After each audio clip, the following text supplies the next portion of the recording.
بيئة الطيران في هيئة الطيران المدني في سلطنة عمان، وهو مسؤول عن القضايا البيئية ويقدم الدعم التقني لفريق حماية البيئة في الهيئة. قبل تولي هذا الدور كان الدكتور الشعار يشغل منصب رئيس قسم المناخ العام ونقطة الاتصال الوطني لخطة كورسيا والخطة الوطنية لخفض الانبعاث من رحلات الطيران المدني الدولي في الطيران المدني اللبناني، حيث عمل في عام 2000. لديه خبرة بحثية واستشارية واسعة في حماية بيئة الطيران، خاصة في تطوير ونشر الوقود البديل المستدام وعلم المناخ الحضري والتلوث البيئي. لديه خبرة بحثية واستشارية في حماية بيئة الطيران، خاصة في تطوير ونشر وقود الطيران المستدام وعلم المناخ الحضري والتلوث البيئي.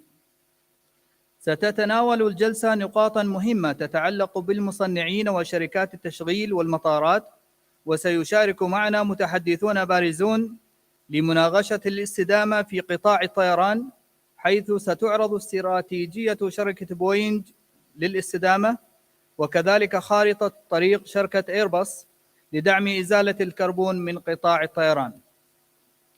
كما سيتناول المتحدثون التحديات التي تواجه استخدام وقود الطيران المستدام والمنخفض الكربون لدى مشغلي الطيران. كما سيتم استعراض الجهود التي تبذلها مطارات عمان في استخدام وقود الطيران البديل والطاقات النظيفة، مع التركيز على الاحتياجات والفرص والتحديات.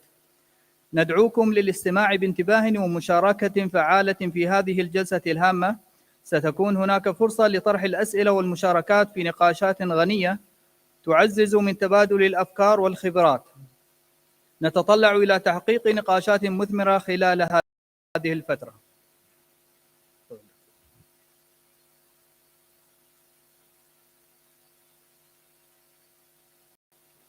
السلام عليكم. Good afternoon. Welcome back to our Sustainable Forum. In the last sessions, we discussed the development and deployment of SAF, ALCAF, and clean energy from the perspectives of countries and fuel producers.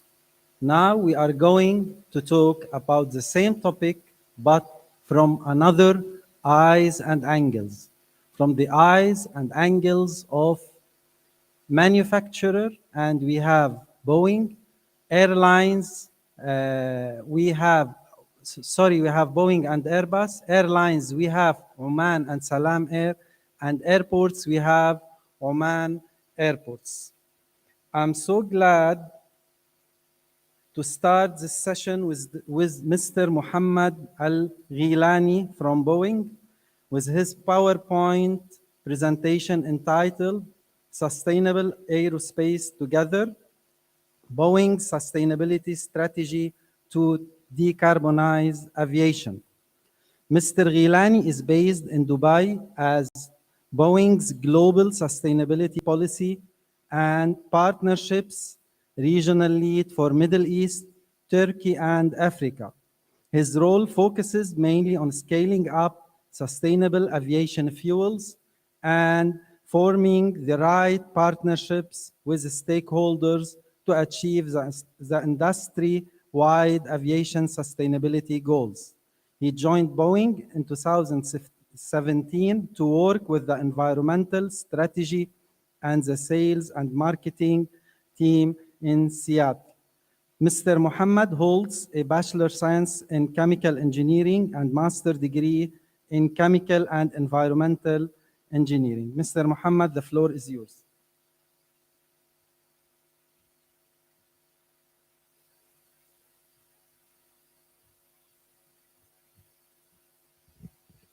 السلام عليكم. شرفني اليوم بكون موجود هنا في عمان أمثل شركة بوينغ. It's a pleasure to be amongst friends, amongst colleagues, and amongst so many people that work in the same industry. As I mentioned, I'm based in Dubai, and I've been working with the GCAA in the United Arab Emirates on their strategy. I also have Dr. Alejandro here, who's also a partner in Khalifa University, and also Sky Energy, one of our Boeing partners as well. So great to be here.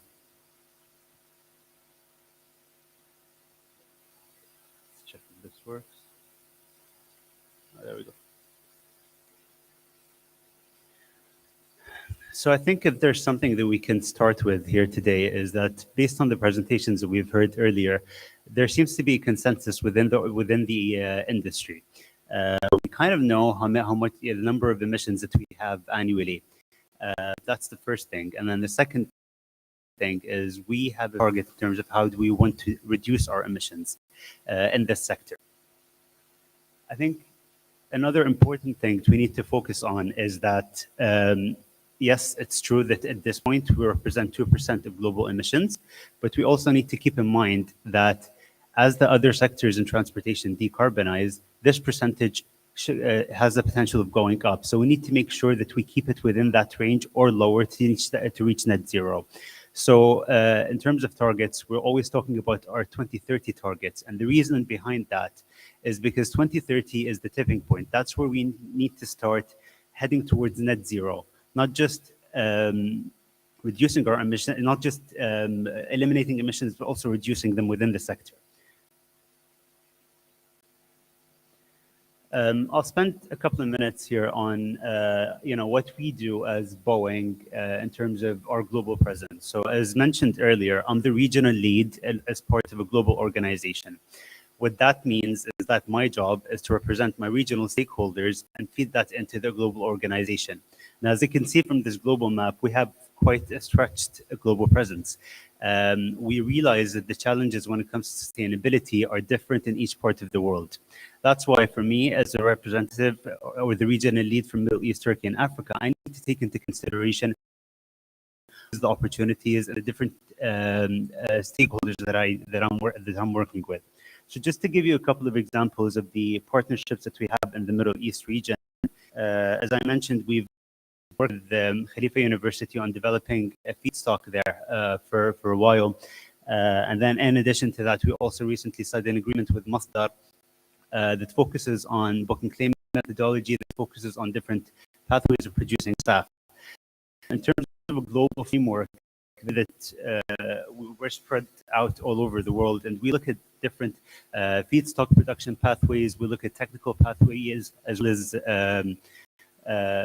research and development partnerships in different parts of the world.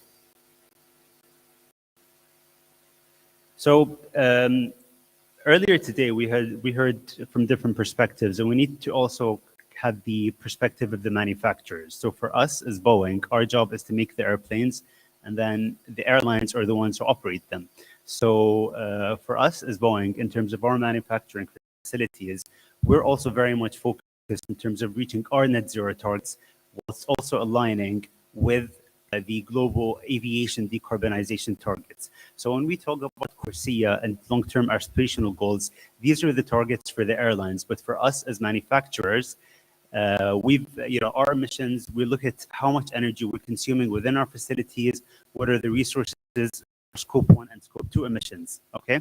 So my scope 3 emissions are what the airlines would consider scope 1 and 2 emissions. And that's where the relationship gets a little bit interesting, because for us to succeed as manufacturers, we also need to ensure that the airlines are successful in their journey to decarbonize. So if we look at some of the statistics within Boeing, we've actually been net zero since 2020. And the way that we do that is initially by purchasing as much renewable energy as we can. We also focus on reducing the energy consumption within our facilities. We also track all of the other metrics that are mentioned here. So we look at our water usage, our solid waste. We make sure that we try to minimize that as much as possible. Also, since 2017, we've been focused on reducing our greenhouse gas emissions. And then whatever is left, the last portion of our emissions that we cannot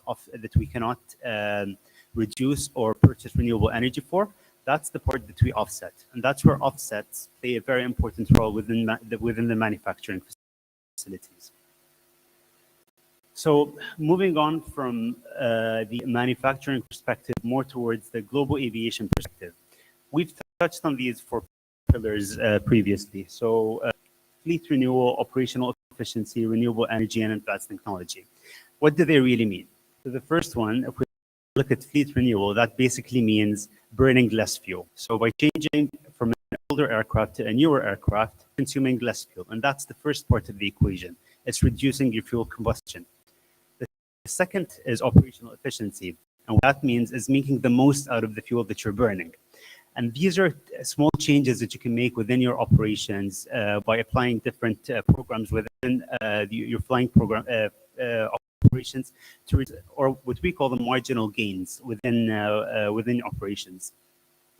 The third one, renewable energy, which is where I spend most of my time on, is the biggest pillar. And the focus within renewable energy is three parts. We have sustainable aviation fuels, we have low carbon aviation fuels, and we have synthetic fuels. And where synthetic fuels come in is how we bring in hydrogen, how do we combine it with molecules, and then produce synthetic fuels, basically. So it's SAF, LCAF, and fuels. These are the three main pillars of renewable energy. And then the fourth one is, as manufacturers, always focused on the future. So whilst we tackle the challenges of today using these pillars, we're also looking at what's available for the next generation and the one after that. So also, when we talk about decarbonizing aviation, it's not just about CO2. It's not looking at only the CO2 emissions. Earlier today, it was mentioned, the focus here is looking at the whole carbon intensity of the fuel, looking at the life cycle of fuel. So in terms of a conversation, you know, we can compare it to the conversation of molecules versus electrons. Well, it's also zero emissions versus zero impact. Our focus is on zero impact, and we do that by looking at the full cycle of the fuel. So we've developed a modeling tool, which is called Cascade. And what Cascade does is it takes a look at a day in aviation or a year in aviation. And based on that, you have all of these metrics, and this is a publicly available tool that you can access using your phone, laptop, and you can kind of play with it and see things at the different levers that we mentioned earlier. So moving on further into Cascade, we mentioned all of these different pillars. So future aircraft, operational efficiency, renewable energy, and marketers. So by clicking on all of these different pillars, you can go in and also play around in terms of what are the changes that I can make within my own operations, and what are the main levers that I can use to decarbonize my own airline. A couple of key messages here when we talk about Cascade. We saw that one of the main challenges is that the current grid is not heavy on energy. And that's one of the challenges that we have when it comes to talking about hydrogen, because ultimately, if we're talking about using hydrogen, we need to make sure that this hydrogen is made using green sources. So it's about green hydrogen. So hypothetically speaking, if I was able to produce an aircraft that could fly on hydrogen, then the challenge in today's market, just because of the carbon intensity of that hydrogen, and it would have sense and the impact would actually. That's one of the main things that we focus on here within Cascade, I think.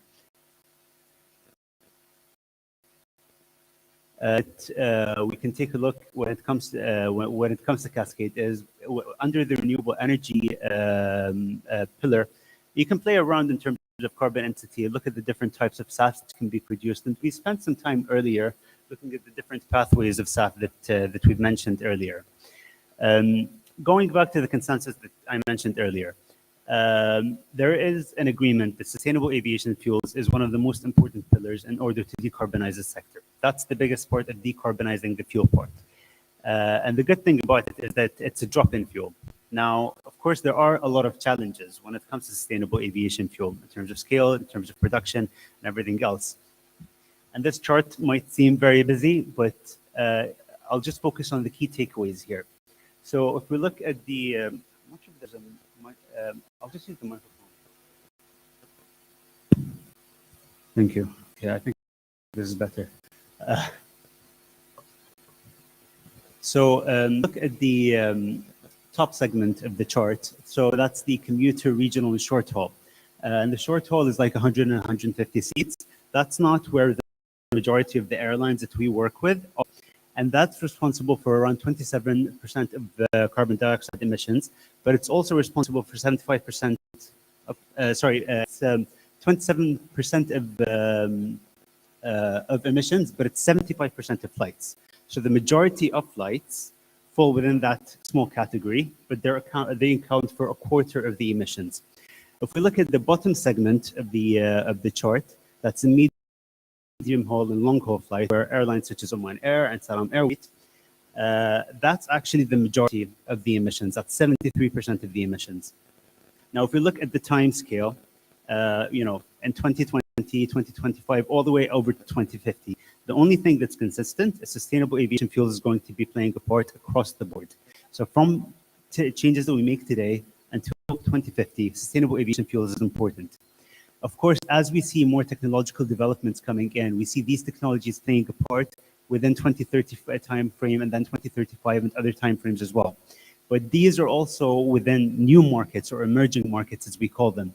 But for us to decarbonize the aviation industry that we have today, or the majority of the flights that we have, then sustainable aviation fuel is going to be playing an important part throughout this chain. We mentioned some of the challenges earlier, and we can go into a bit of the conversation later on. But the challenges are huge, of course, and this is in terms of a global perspective. So right now we're at 0.1, 0.2% of global production compared to demand of sustainable aviation fuel. The target is to reach 1%. Now that sounds like very little, but it's actually a tenfold increase in terms of what we have right now, and that is a big challenge. And then within the next 5 years, we're looking at another tenfold increase in terms of the production.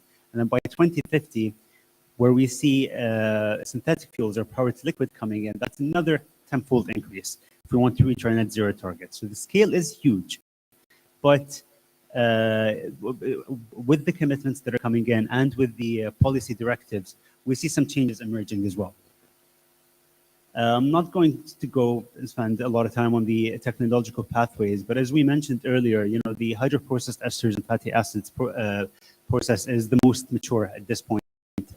So we see companies are using sustainable aviation fuel using this pathway and by co-processing as well. If we look at some of the emerging technologies, and this is within the next 5 to 10 years, we have alcohol to jet and the Fischer-Tropsch process. So using municipal solid waste or using alcohol. And then ultimately power to liquid, which is, I think, where this region could play a very important role in that transition. And that's the main sector, the main opportunity here.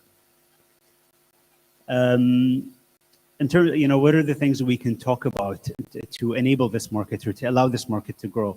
So supportive government policies. We've had a conversation earlier on about mandates versus incentives. These are all tools that can use to incentivize. We've been doing a lot of work in terms of feedstock diversity and robustness, because again, every region is different. I can't expect something that would grow in a different part of the world to be a suitable feedstock here. Research and development, we've seen consistent improvements in technology, and with improved technology, then that would also reduce the cost of production. And also access to capital. So by de-risking investments, by having these opportunities for offtake agreements, and also potentially developing book and claim methodology, these are all ways that we can enable the market. Just quickly browsing through some of the activities that we do. So we have a program within Boeing called the Eco Demonstrator, and we recently concluded a program with Etihad as the main partner in 2020. And we did a lot of research with them on sustainable aviation fuels, on particulate matter, and other emissions as well. And then as we look towards the future, in addition to sustainable aviation fuels, what are we doing as Boeing in terms of aircraft technology? We have a partnership, an ongoing partnership with NASA to design and develop the transonic truss-braced wing. And we expect this to deliver reduction emissions of 30% just because of the modified wing design, because of the materials that are being used, and the shape of the aircraft.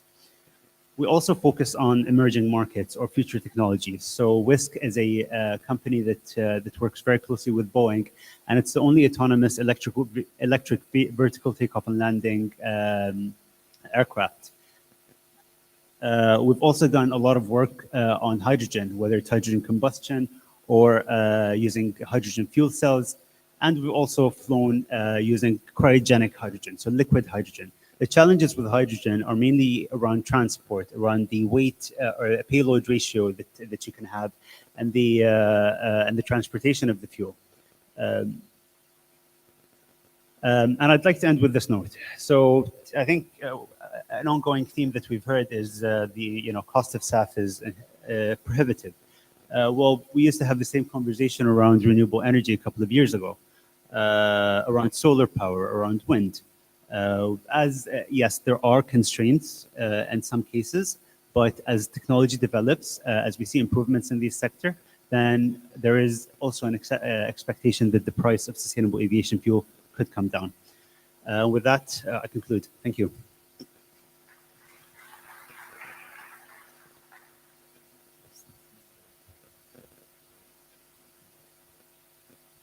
Thanks, Mr. Muhammad, for your really interesting and fruitful presentation.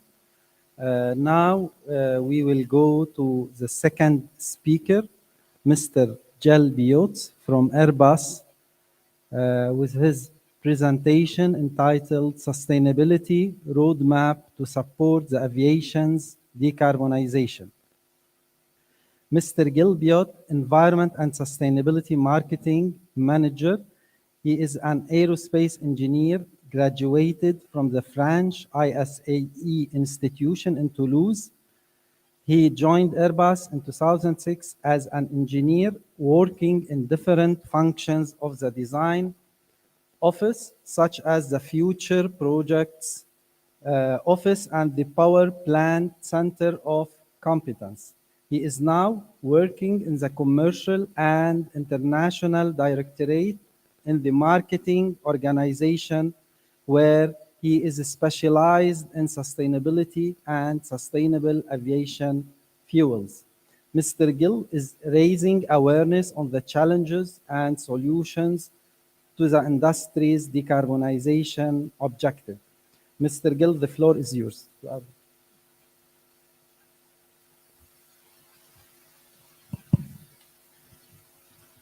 Thank you. Good morning, ladies and gentlemen. I'm really pleased and honored to be here today to present to you the Airbus Sustainability Roadmap and how this roadmap is also centered on the use of sustainable aviation fuels. But first, let's start with the definition.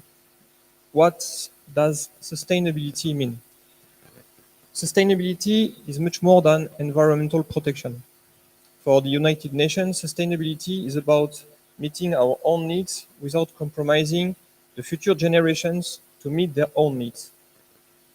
Today, the world is changing rapidly, and we are facing one of the greatest challenges of our lifetime with climate change. Sustainability and the transformation of our industry will be instrumental in order to face and to overcome those challenges. Expectations from our stakeholders, from the passengers, from our employees, from our shareholders are very high and highly focused on sustainability.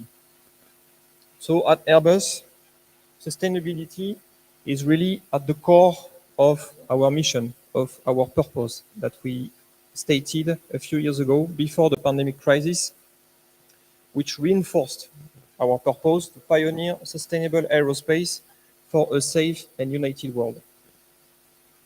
We want to be known not only for the products and services that we deliver to our customers and for the value that we bring, but also for the positive impact that we have on the people and on the planet. So that's why our approach of sustainability at Airbus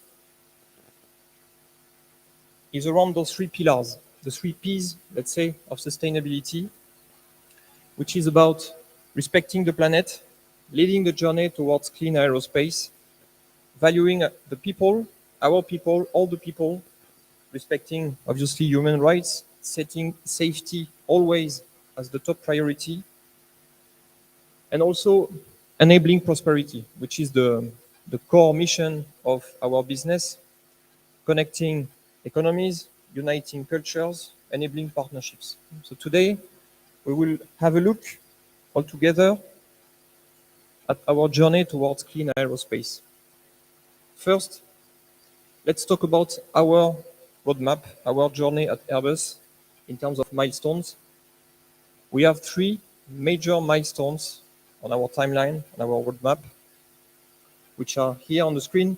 The first one is about 2030, so it's the day after tomorrow, let's say, which is to reduce our Scope 1 and Scope 2 emissions by 63% against our 2015 baseline.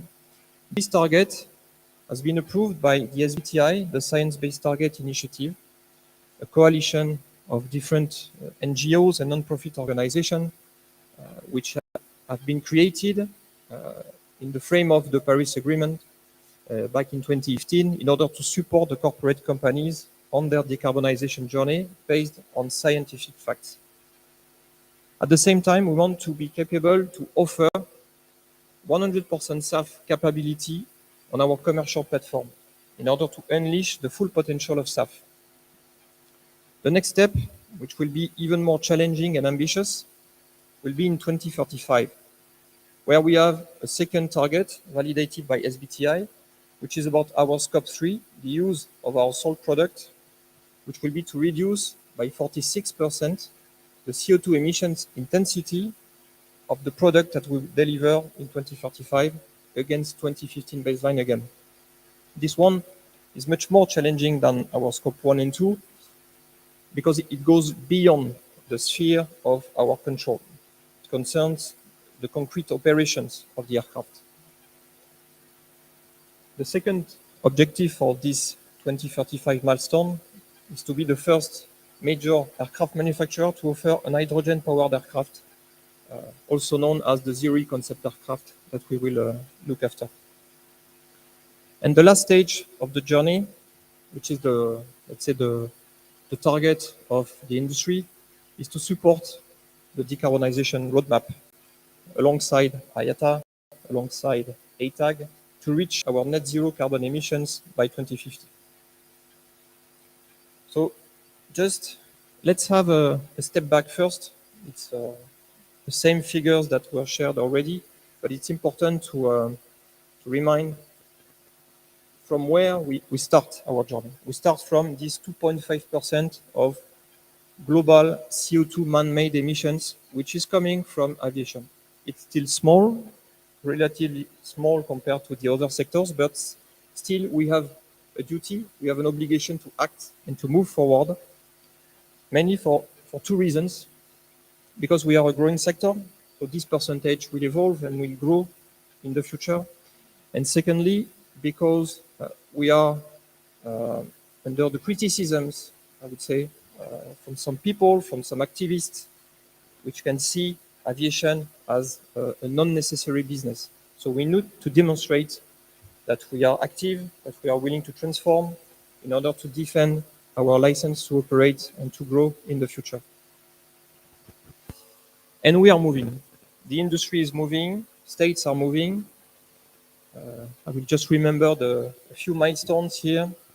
In 2021, the industry set very ambitious targets from IATA, from ATAG, in order to achieve net zero carbon emissions by 2050, which was followed the year after by ICAO with the long-term aspirational goal to achieve again this net zero carbon emissions by 2050.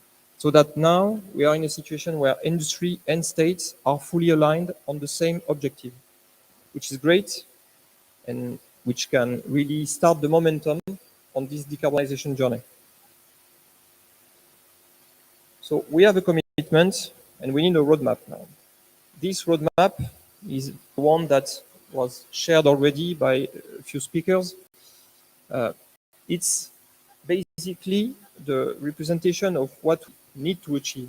Going from the top line of this chart, the do-nothing scenario, where we'll continue to grow and emit more and more CO2 emissions, to bring the situation to the bottom line, where we will hit the 2050 target of net zero. And to do so, it's not a silver bullet solution. We will have to rely on a portfolio of levers that we will need to deploy in parallel. And 4 families, let's say, of levers. The first one being technology, which is twofold. It's about fleet renewal, shifting from old generation aircraft to new generation aircraft, and disruptive technology, which will bring technological bricks onto our future platforms in order to go beyond in terms of fleet efficiency. Second lever will be about operations and infrastructures, how we can improve concretely the operations of the aircraft, airborne and on ground. Third lever, which is one of the most important, is the usage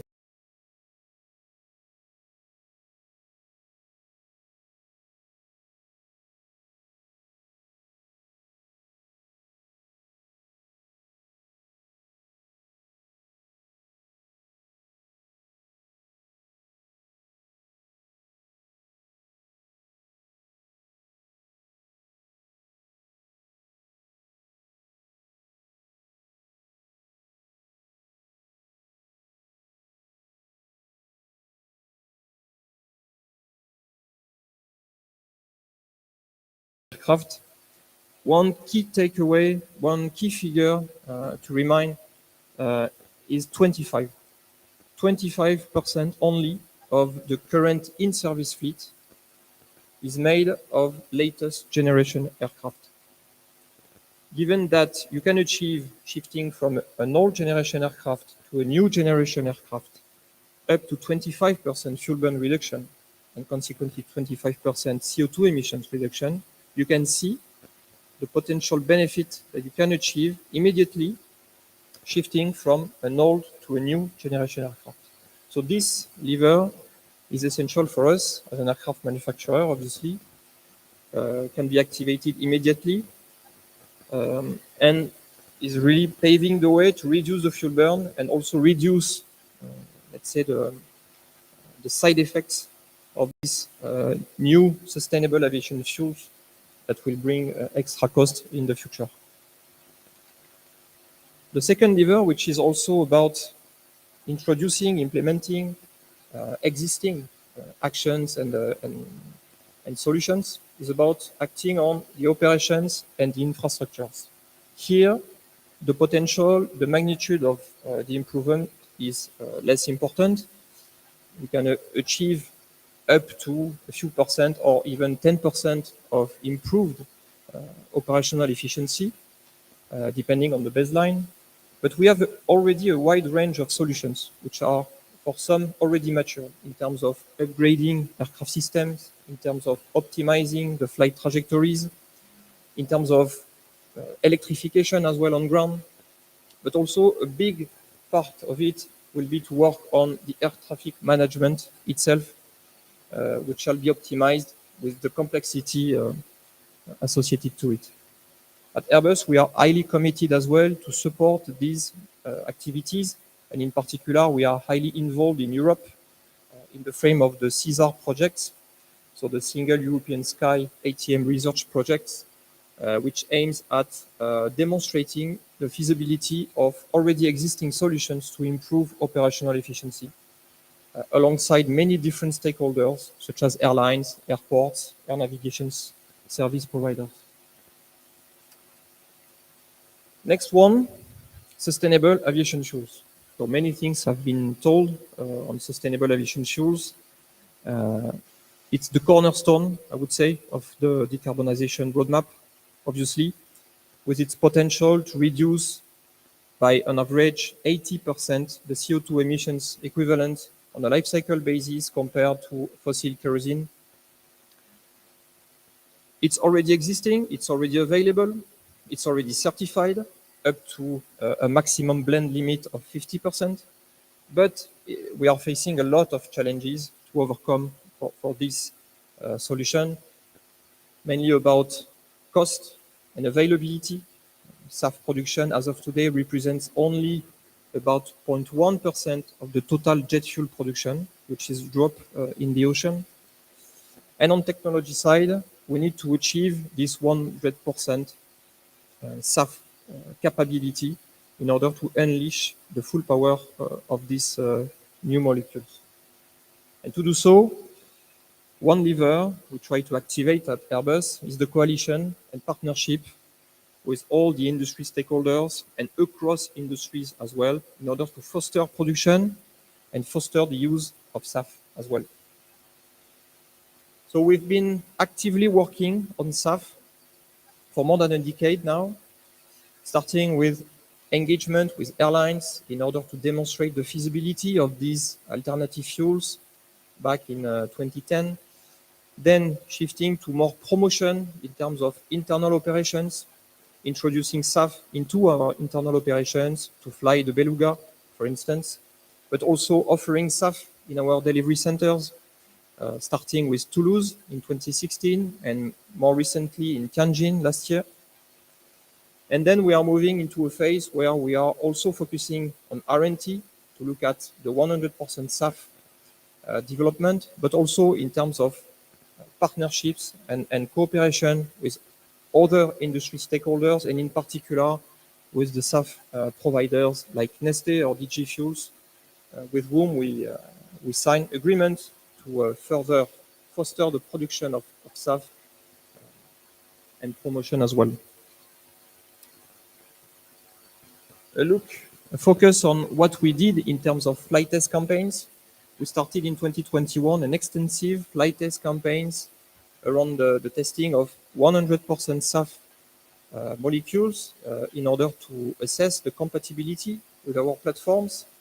So we've gone through all our platforms here in cooperation with many different partners, engine manufacturers, but also SAF providers, research laboratories, in order to assess the compatibility with the hardware, but also the non-CO2 benefits of using such alternative fuels.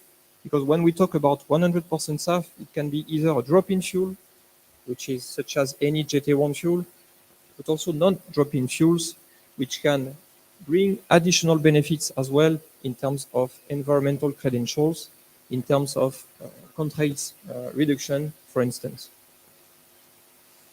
Then let's move on to the descriptive technology brick, which is the next step.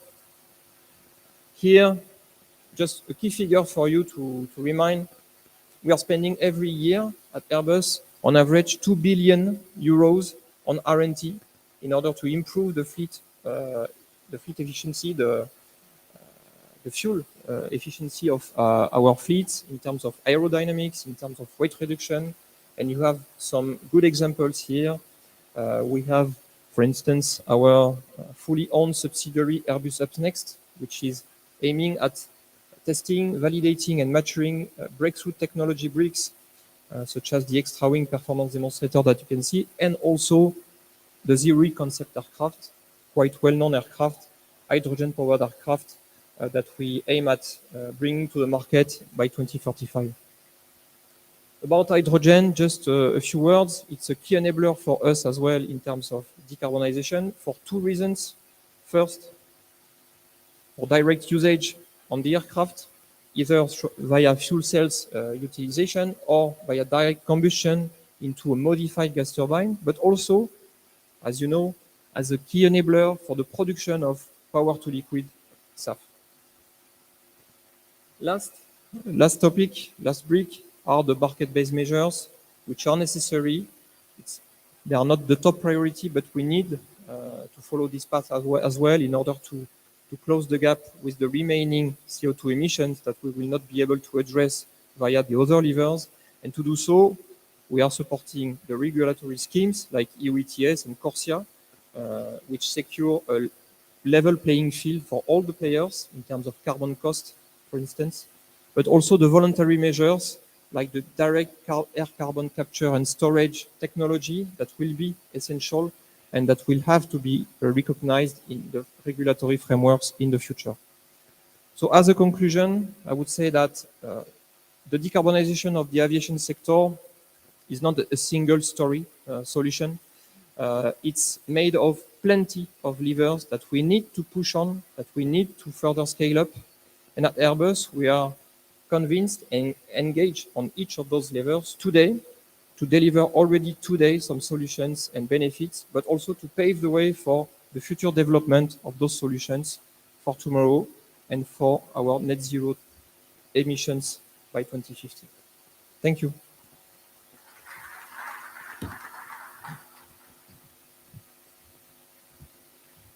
Thank you, Mr. Gill, for your clear and very useful presentation. Now we'll go to Mr. Yahya Ahmed Al-Hinai from Oman Air with his presentation entitled Airlines Challenges of Using Sustainable Low-Carbon Aviation Fuels. Mr. Yahya has 17 years experience in aviation sector. Moreover, he studied aerospace engineering and holding MBA certificate from Sultan Qaboos University. Mr. Yahya worked as aircraft engineer for 6 years in Abu Dhabi Aircraft Technology and 11 years in the Flight Operations Department, 6 years in Etihad Airways, and 5 years in Oman Air.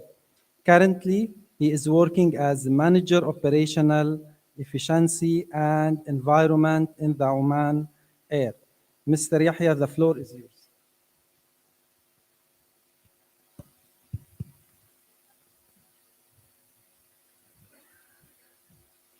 Assalamu alaikum wa rahmatullahi wa barakatuh. First of all, I want to thank CEA for organizing such an event and also to invite us. I believe I don't need to introduce Oman Air, but I would say that we have around 45 aircraft, 3 fleets, 737, 787, and A330.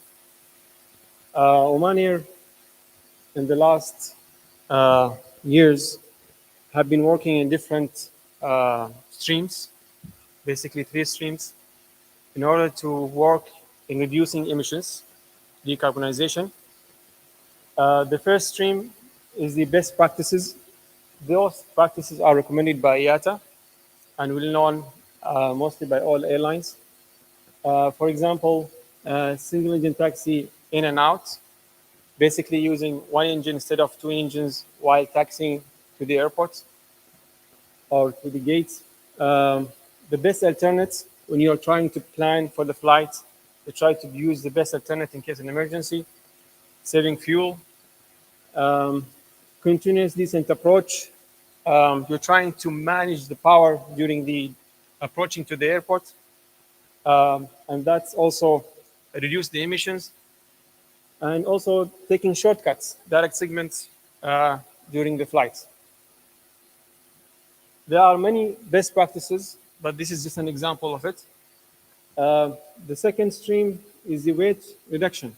So basically with weight reduction, in every kilo counts. When you reduce the weight of the aircraft, that means you reduce the fuel consumption. And that led to less fuel production. A best example of that is the potable water uplifted in the aircraft. So basically the water that you use when you go to the aircraft, usually a lot of airlines, they uplift in a full maximum tank. And that leads to an extra weight to the aircraft, which lead to extra fuel consumption. What we have tried to do in Oman Air is to analyze the data to understand per sector where we can reduce the quantity. And that's what we did. Now we have a policy that shows every sector how much we should uplift. And we reinforced that to all the stations to make sure they uplift only the recommended quantity. And the last stream is basically the initiative and project that's not related to the weight reducing or best practices. A best example of that is in the last few years, Oman Air, I think you follow the news, we replaced the old aircraft, 737, with a new generation, which is MAX. This led to a reduction of, in that fleet, about 13 to 14% in the fuel. And that's considered when it comes to the fuel is a huge amount. Another project is the APU GPU optimization. We try to reduce the usage of the APU, auxiliary power unit, a small engine in the back of the aircraft in the ground, and to encourage of using ground power units. A third project is basically removal of the plastic in the cabin. In the last 2 years, Oman Air succeeded to remove most of the plastic in the cabin, and the goal is to have 100% free plastic cabin, and inshallah will be achieved.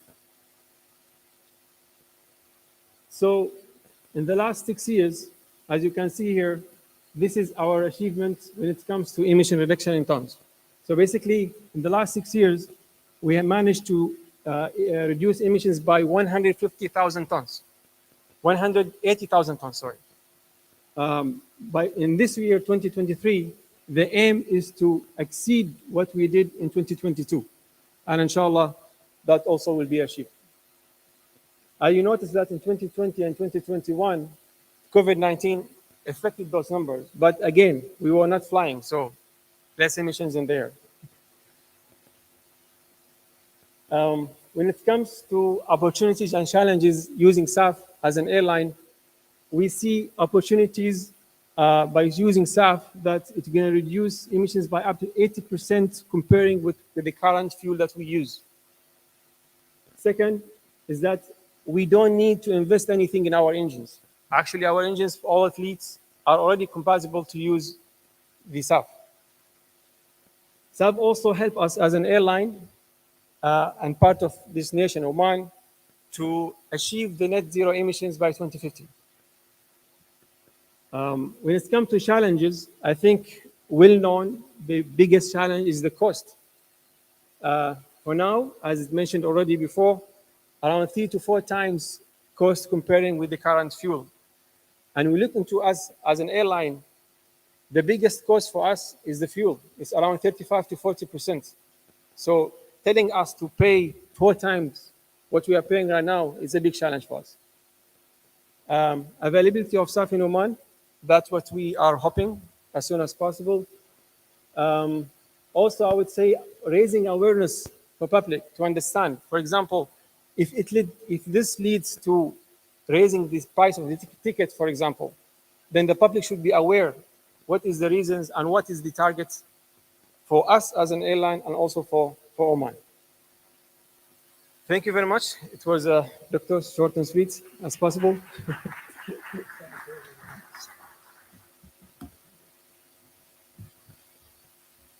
Thanks, Mr. Yahya, for your short and really well-targeted presentation. And here, I would like to highlight it that Oman Air, Salam Air, and Oman airports had a high contributions in the preparation and submission of our state action plan. Now we will go to the fourth speaker, Captain Maurizio Pizzoni from Salam Air, with his speaking about airlines' challenges of using sustainable low-carbon aviation fuel. Captain Maurizio is a fuel specialist analyst with more than 20 years of airline experience in optimization of international and domestic route, implementation of all the Airbus green operations, procedures, and in charge of EU ETS, European Emission Trading System Scheme, and CORSIA carbon offsetting reduction scheme in international aviation in Salam Air. He holds a PhD in aerospace engineer and IATA aviation management with a solid knowledge of propulsion engine and avionics system. The floor is yours, Captain Maurizio.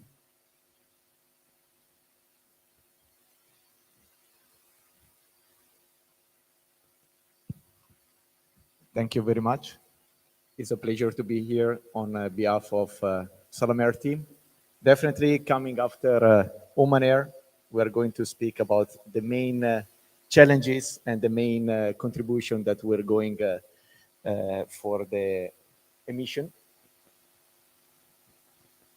As we know, by 2050, ICAO decided to go for a net zero emission.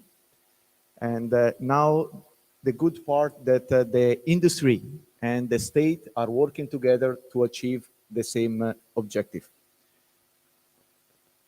Oman CIA, on behalf of transportation, it's really working very hard to achieve this target, and they share with us the state action plan that is mainly covering 4 points.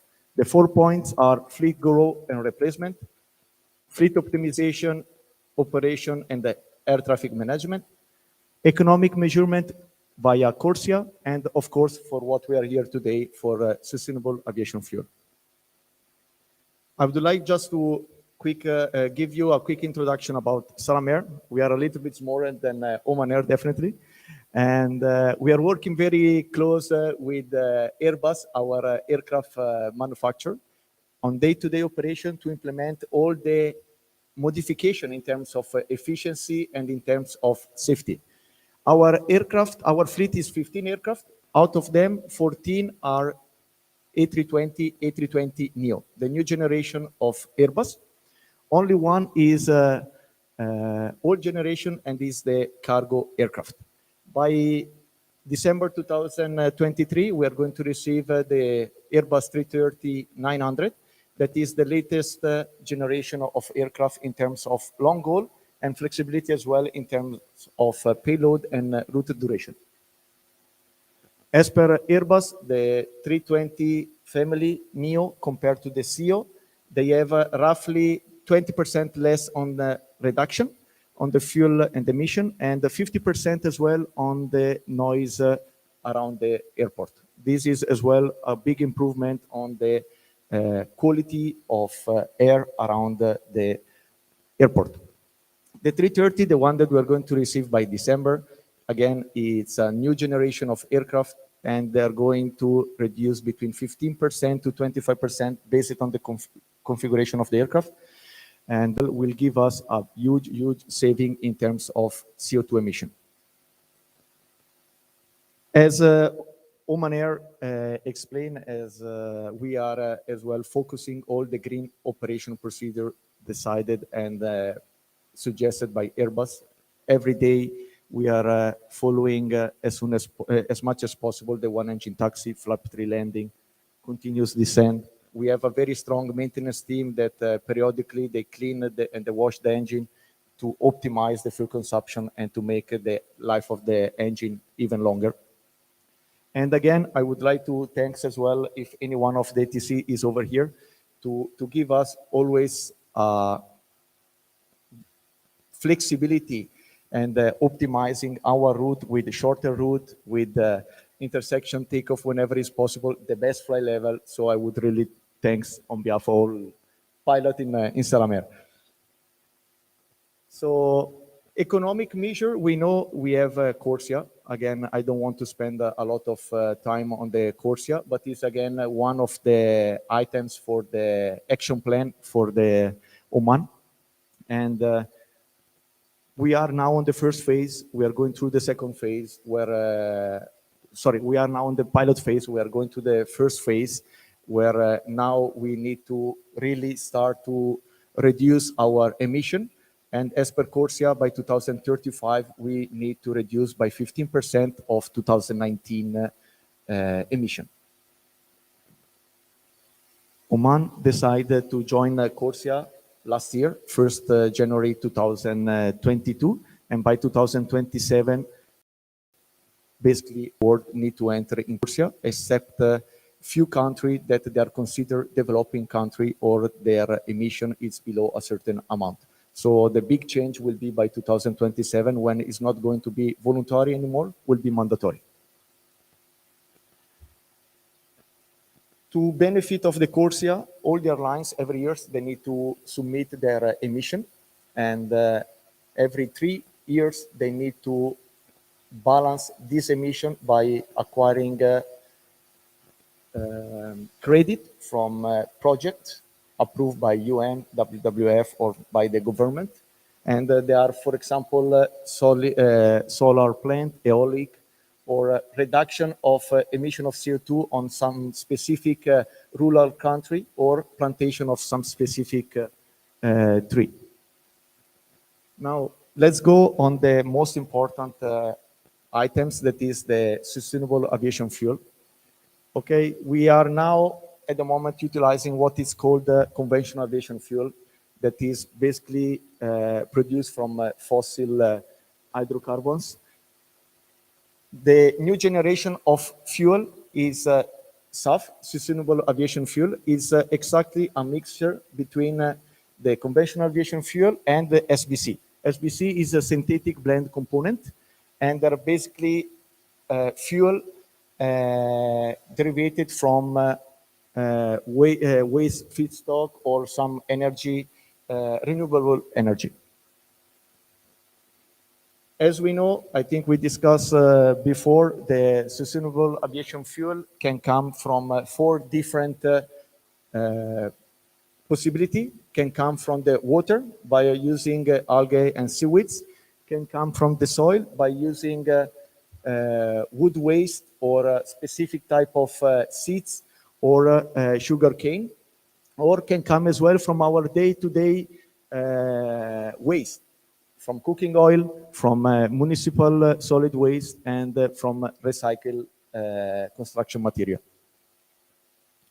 Now, why we cannot use at the moment 100% the SBC, only up to 50% up to now, is just because of, at the moment, some limitation that we have on our aircraft. We can go up to 50% of mixture. I know that what was presented before from Airbus, they are working for the 100%, and they're working for different type as well of fluid that will permit us to go on the 100%. Just a clarification, the emission produced by the SAF are the same of the one of the conventional aviation fuel, but the production, the life cycle production of the SAF, is 70 to 80% less. So in there, overall, the emissions are going to be the same, but the production of the sustainable aviation fuel will be the big saving and the big contribution of the reduction of the CO2. And sustainable aviation fuel, they have as well another good part, that good property, that is reduction of sulfur and aromatics, that they will improve the quality of the air around the airport. Let's start now with the big limitation that the airlines, they are having with the implementation of the SAF. At the moment, only 9 types of fluid are approved by CORSIA, and we have the limitation as well to be used up to 50%. The difficulty as well is in terms of emission claim. It's very difficult to obtain from the producer of the fuel the life cycle emission value. And the same then need to be approved by the verificator authority and later on by the CAA. This is our main problem when we decide to go with the SAF. As we discussed before, the SAF can come directly from the, let's say, from our day-to-day waste, or can be via capture of CO2. On both cases, the investment that Oman and all the investors need to complete is very big. And that's why as temporary base, they implement CORSIA. So we will be a reduction with the CORSIA. In the meantime, that the SAF will be available in the market. And I should say that as well, if we are going to produce SAF from our waste or from the soil or from the water, the implementation time is longer, because, and the continuous feedstock is as well a big limitation. We should still have on day basis all the elements in order to produce the SAF. At the moment in our Salamer network, we don't have any destination that they are producing and they are providing SAF. We are working for the delivery of the new aircraft to deliver the aircraft basically with all tanks full of SAF in order to be used later on the next flight. And definitely in terms of Oman Airport and all the airport, the big challenge will be new infrastructure and different type of fuel browser. And last but not least is the price. The price at the moment, it's a big impact on our future expansion. And definitely we don't want, as some airlines in Europe or in US, to put these costs into the passenger. So we really want to go to work together with all the producer of SAF and try to as well to make it competitive with the normal fuel price.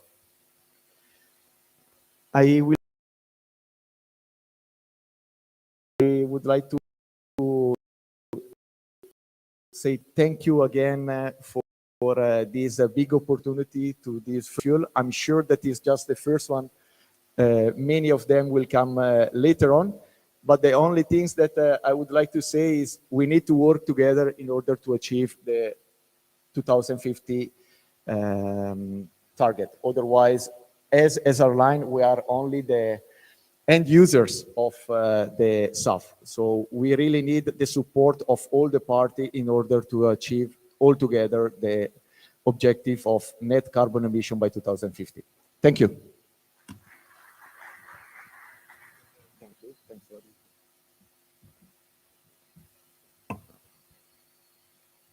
Thanks, Captain Maurizio, for your very clear and valuable information. Now we will go to the last speaker, Mr. Ali Al-Khaifi from Oman Airport, to talk about the use of the alternative aviation fuels, clean energies in airports, needs, opportunities, and challenges. Mr. Al-Khaifi is currently the Director of Integrated Management System at Oman Airports as a key representative of Oman Airports with over 11 years of experience in aviation and environmental sustainability. Mr. Ali has been driving the airport's environmental sustainability and governance and initiatives in the Oman airports across 7 airports. He is also the airport's representative of Oman International Airport Decarbonization Forum and engaging with the Oman National Program for Net Zero in order to support achieving the Oman 2050 Net Zero ambitious target. Through his career, Mr. Ali is currently managing the Carbon Management Program, which tracked airport emission since 2017. Mr. Ali, the floor is yours.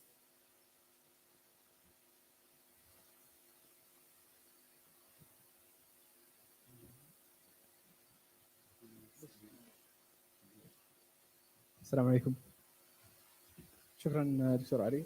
Thank you for Oman CA for this opportunity and the great platform. This forum is actually excellent. It's a mix of the everyone. It's very interesting. Anyway, we'll start with my presentation. When it comes to SAF, airport has a little influence on how we can trigger, but we always try to work as a facilitator to in a way to encourage the implementation as much as possible. So my presentation will be a bit of mix, not much onto technicalities when it comes to SAF. Green airports and challenges and opportunities. Well, Oman airports, we always focus on providing basically, we try to create an exceptional travel experience with lasting memories.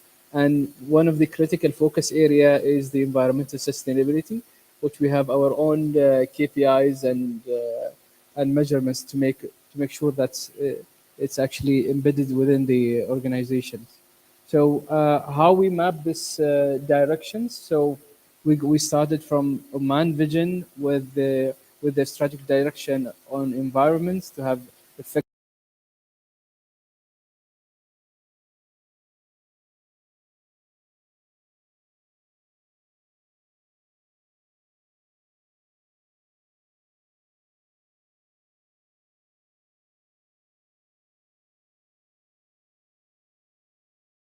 What we've done from Oman Airport perspective is to base that international index into to be reflected into Oman Airports Index.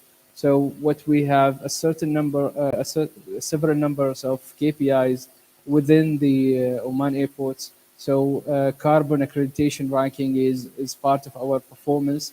The solar energy is a part of our performance. Percentage of waste recovery, noise emission, and carbon footprint. So we try to map the our own KPIs with the national KPIs.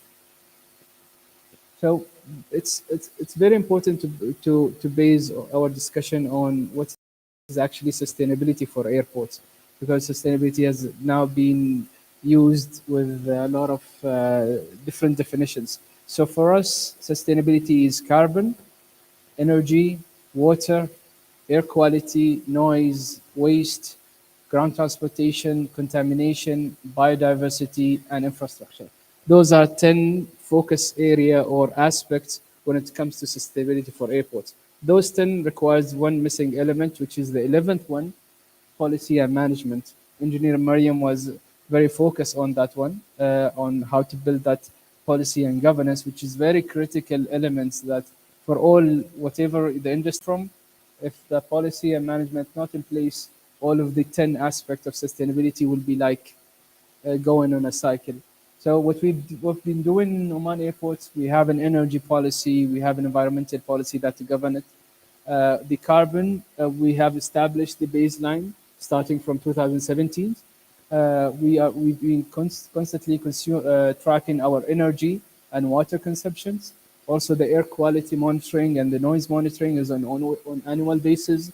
The waste, we've been working with under a waste management program to reduce our waste.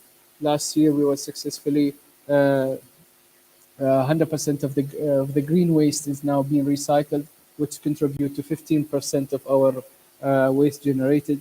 The ground transportation, when it comes to fuel consumptions, how much we are basically consuming in terms of fuel.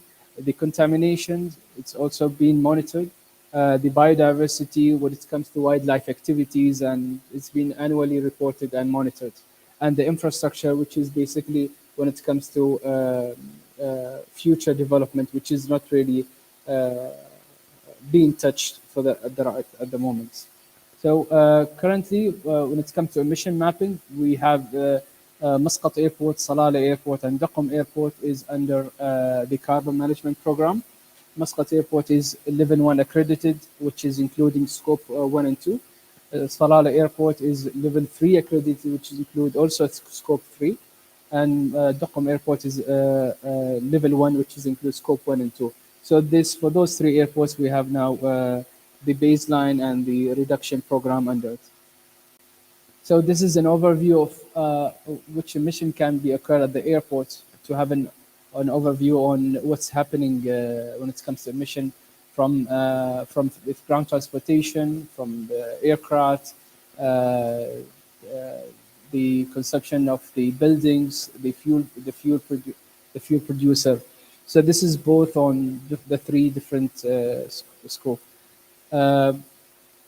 From Oman airports, most of our airports, scope 1 and 2 is being monitored for the last 3-4 years now. Scope 3 is only Salalah airports now. So Oman airport passenger performance. So you can see this growth up until 2019. Then it comes with a high drop, and then we start recovering in 2022. This has a massive impact on our emission because we measure our airport emission per passengers. So when the passengers grows up, our emission goes down, and when the passenger goes down, our emission goes up. But we measure both.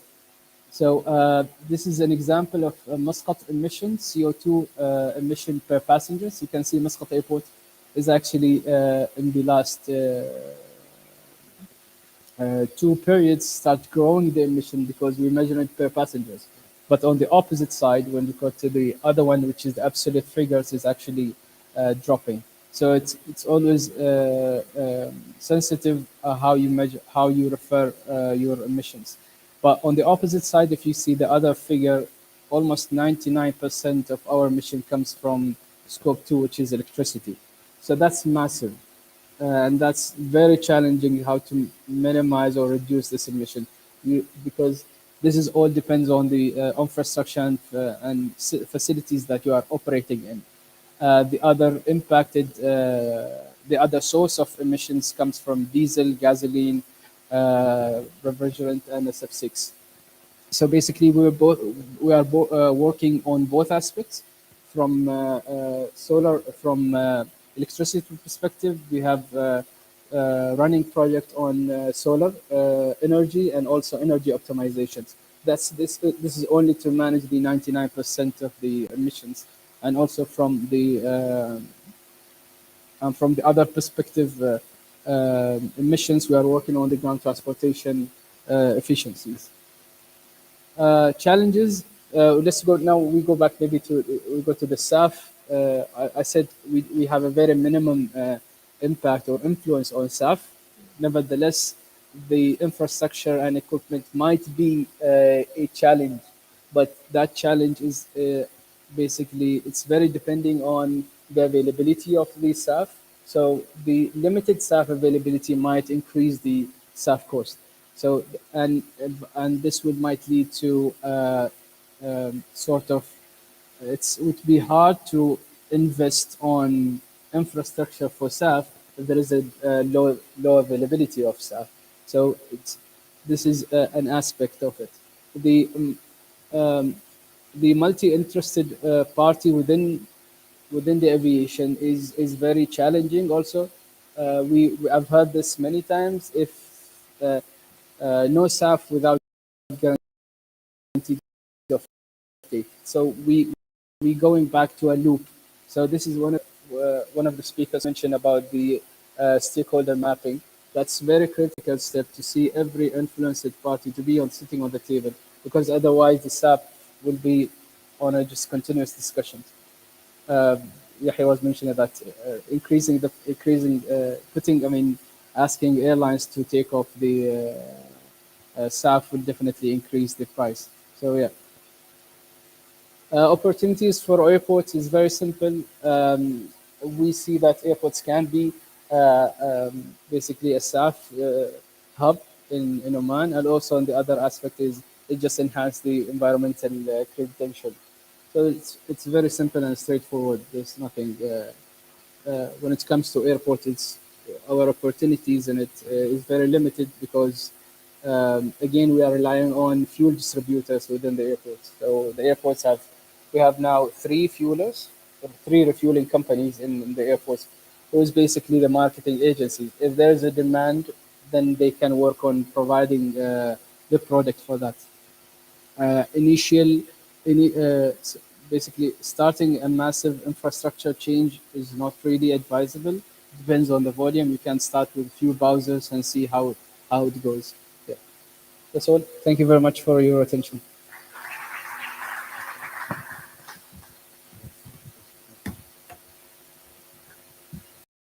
Thanks, Mr. Ali, for your valuable, very important information you delivered. Unfortunately, the time is running. We are out of schedule. We have to close. But before we can open the floor for the audience, if you would like to ask some of the speakers 1 or 2 questions.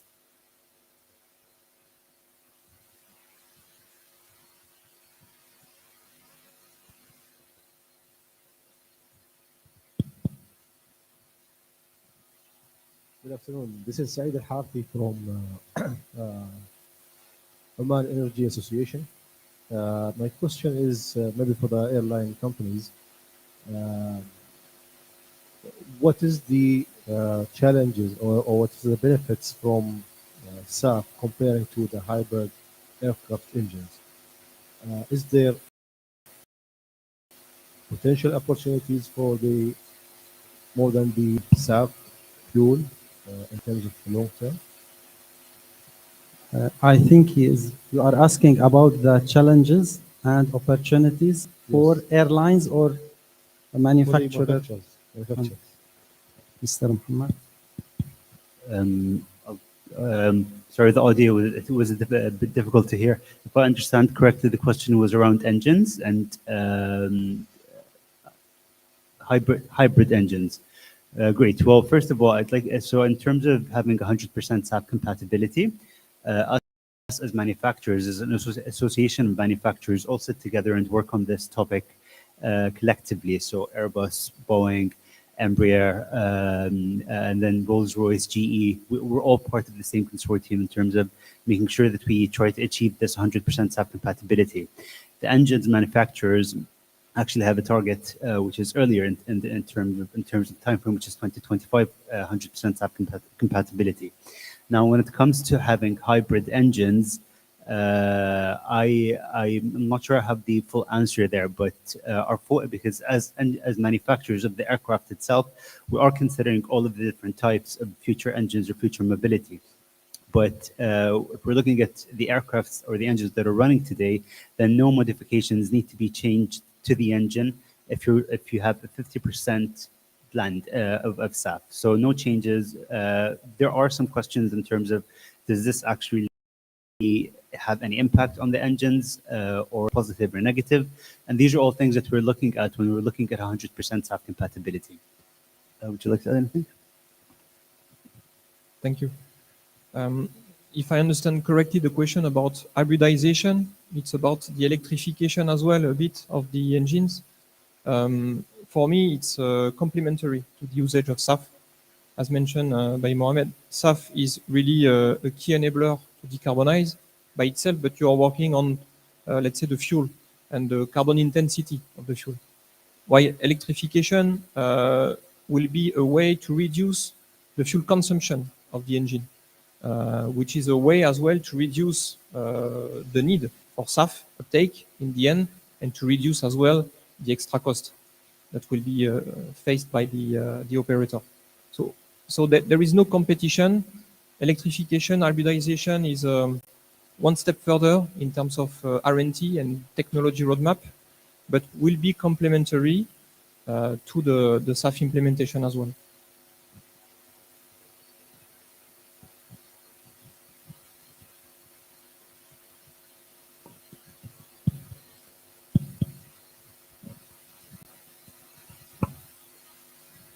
Mr. Mubarak. Thank you, Dr. Ali. I think this is one of the aspects why we have this platform. So in the morning, we had the states and the producers sitting together, and we believe that the takeaway from that session was states need to know what the direction in terms of SAF and LCAF combination, or one of them as a solution to achieve the, I would say, LTAC in terms of the sustainable aviation fuel or low carbon fuel. For this session, we heard from Salamir that there is potential demand. We heard from Oman airports that there are some challenges. So I believe that maybe the takeaway from this session is how about to have a focused discussion between the airlines and the airports to explore more, I would say, information about how can we bring demand, how can we create demand. So in this aspect, what will be the way forward as a takeaway from this session?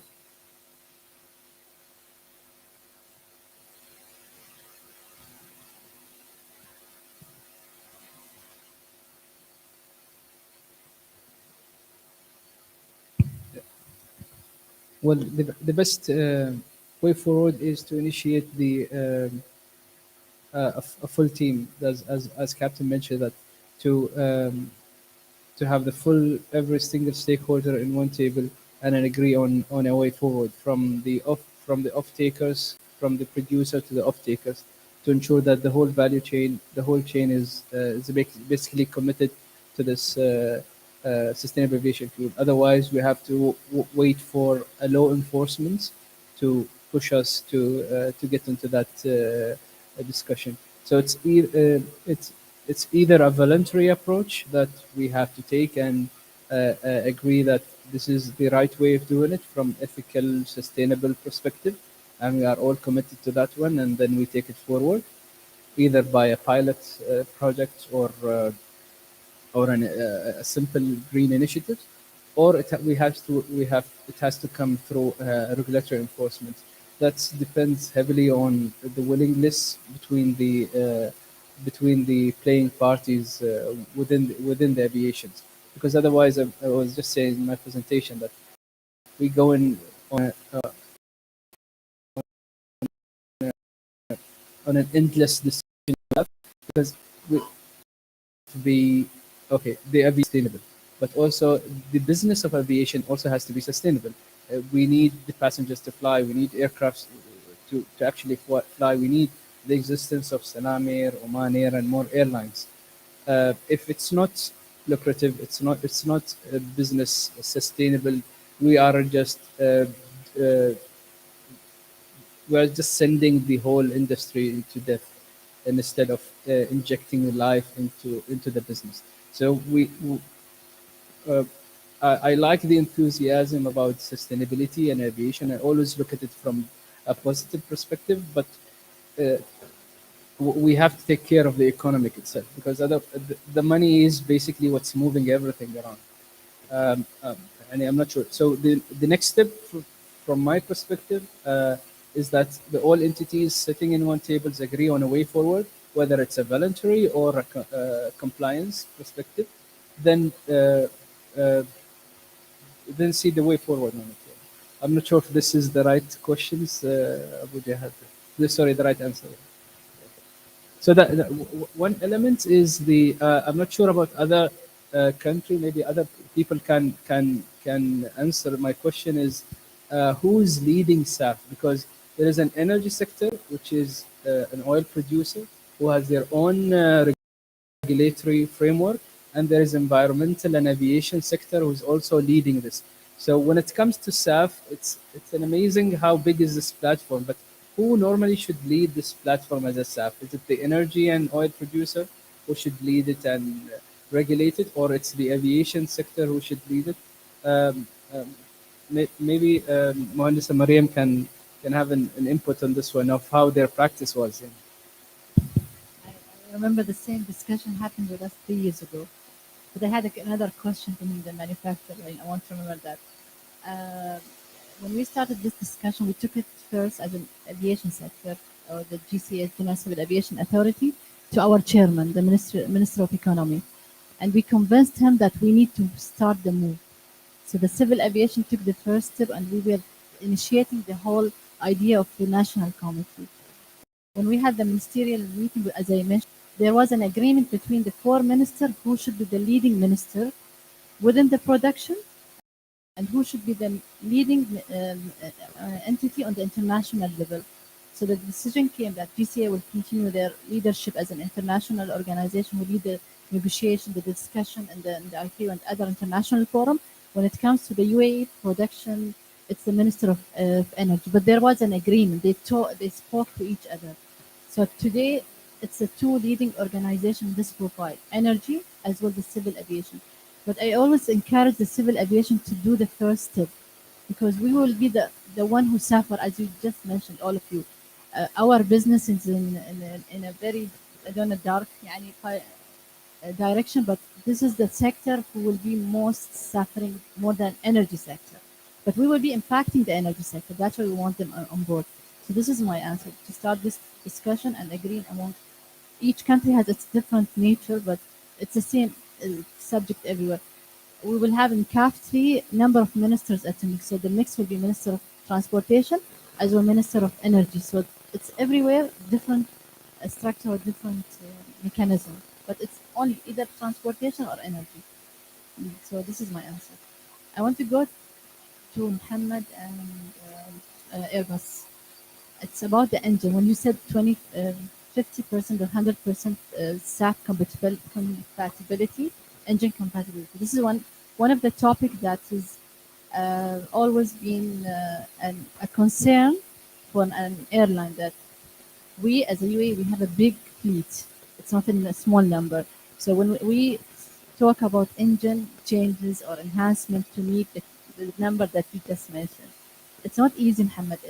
It's a lot of investment cost associated with the changes of the engines. That's why our first priority is drop-in fuel, not the non-drop-in. That's why when we talk about the hydrogen, it's the last option for us.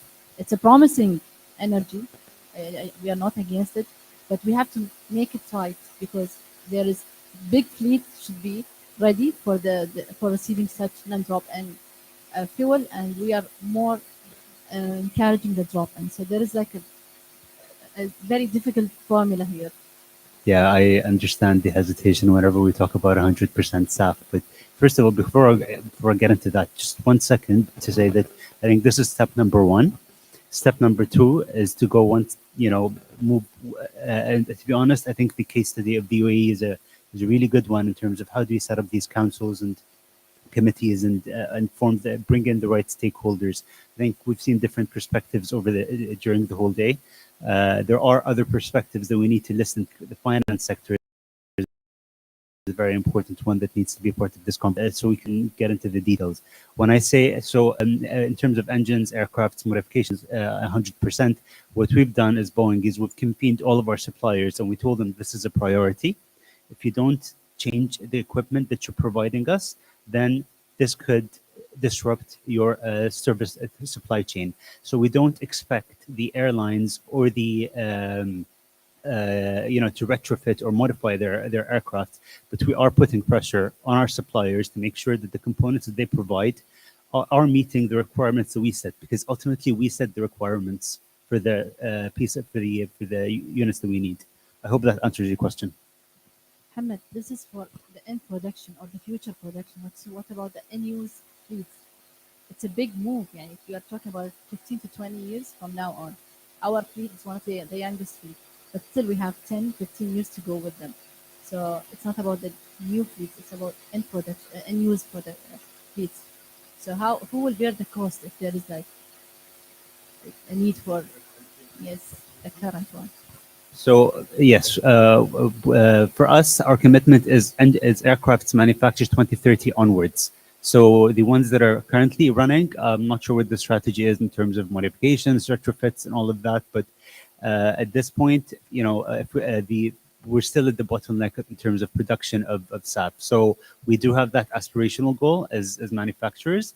We do understand the constraints when it comes to production supplies and limitations there. But for us, what we want to do is we want to make sure that if in the event we are able to reach 100% SAF availability in the market, that the products that we make will not be the bottleneck. Thanks for all speakers and for their valuable contributions. And now we have to close. Thank you very much and see you tomorrow.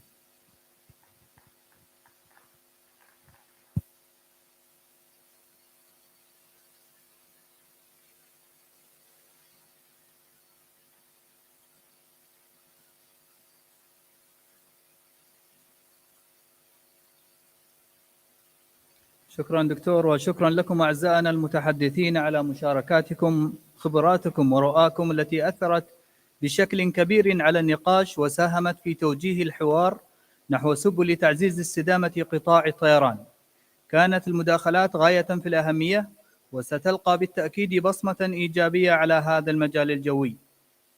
أيضا نشكر الدكتور علي عدنان الشعار مدير الجلسة على تنظيمها بشكل رائع وتوجيهه للنقاش ببراعة.